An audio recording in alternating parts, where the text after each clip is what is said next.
好，我今日咧就對於你今期嘅作品咧，我就先聽聽你嘅意見。你覺得點啊？呢篇以雙愚公大啊，係，你覺得點啊？我覺得咧，我而家，OK，首先呢一篇嘅功課咧，我係只係用行，我冇格仔冇格仔嘅係嚇，即係我想就咁樣寫，但係我就有一行一行，我想啲字咁嘅係嚇，咁同埋我想就係話開始自己寫字咧，就有啲可以用下啲自己嘅筆，即係搖碗啊筆啊嗰啲咧，就我係，覺得會寫得比較流暢咗啲嘅，因為冇錯，寫多咗。咁其他嗰啲字咧，我就有啲都係唔識嘅，唔咁解。緊要。好，嗱，我講講你呢篇啦。呢篇咧就成篇冇錯字嘅，應該拍手掌啊！呢個好難得。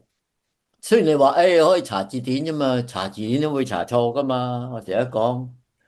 咁啊，成篇都冇錯，同埋啲字寫得好好，寫得好靚。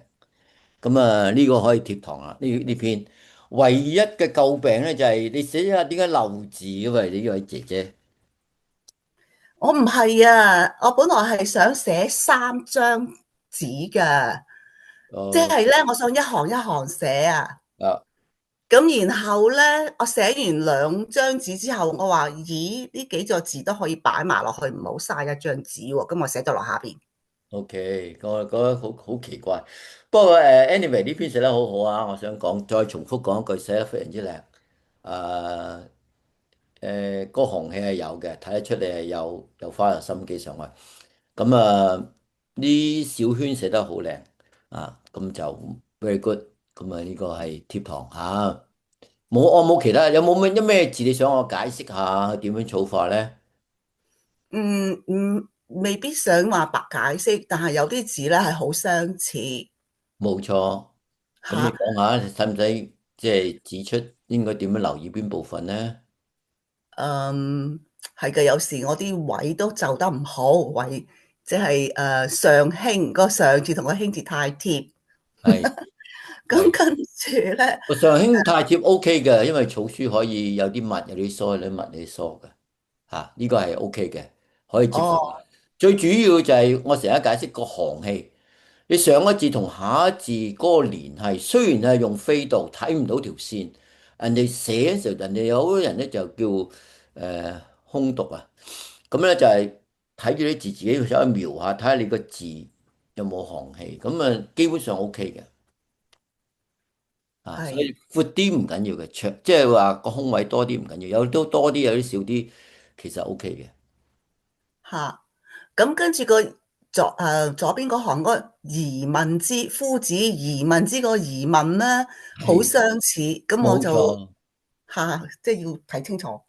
係啦。咁呢度咧都 OK 嘅，你只不過起筆個文字起筆起得長咗少少啦。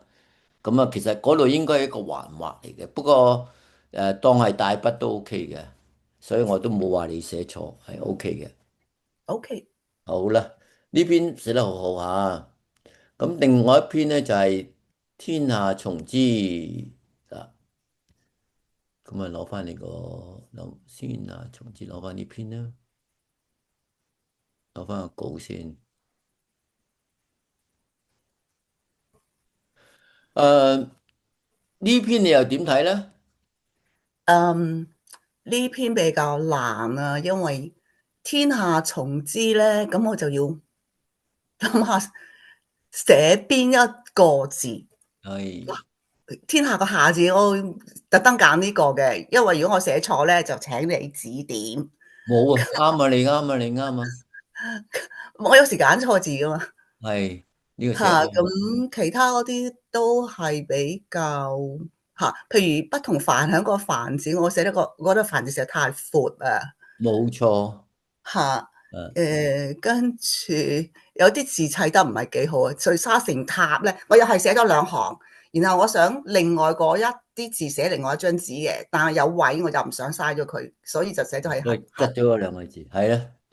呢篇咧啲字咧整體嚟講咧就冇上一篇寫得咁好咁但係咧就亦都一樣啦，冇錯嘅草書嘅字一個都冇。啊，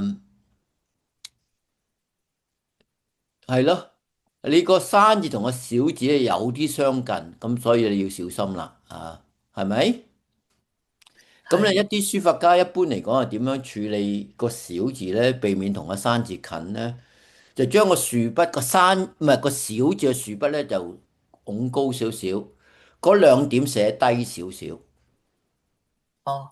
就唔用牽絲，啊哈哈。咁啊一定唔會錯啦。呢人一睇資料一定係小字啦，即係好多都係咁樣處理嘅。如果你查下嗰個字典咧，都會睇到去處理嘅方式就係咁樣避免呢字網絡。咦，點解兩個山嘅？即係你驟眼望下，當然如果小心睇就知道嗰兩個唔係山字咧，一個山小，係咪？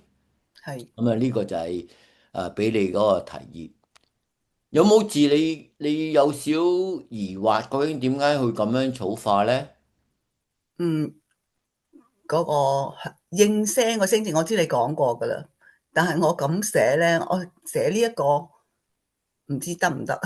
得得得，呢個應聲嘅應咧，呢個咧就係非常之有趣嘅字嚟嘅。誒應聲咧，其實咧就係裏邊咧，即係嗰一點一畫長陽鬢之窗裏邊，其實有個單企人，跟住咧做個佳字嘅。我唔知你仲記唔記得個應字點寫？係。係咪？係。咁喺草化嘅時候咧，就如果你好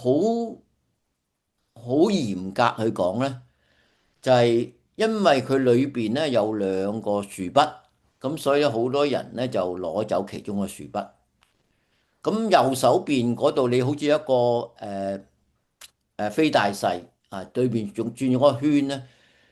其實咧，如果你留意咧，就最初咧，其實啲人咧係嗰邊嚟講咧係做個粉筆細，跟住中間係加兩畫。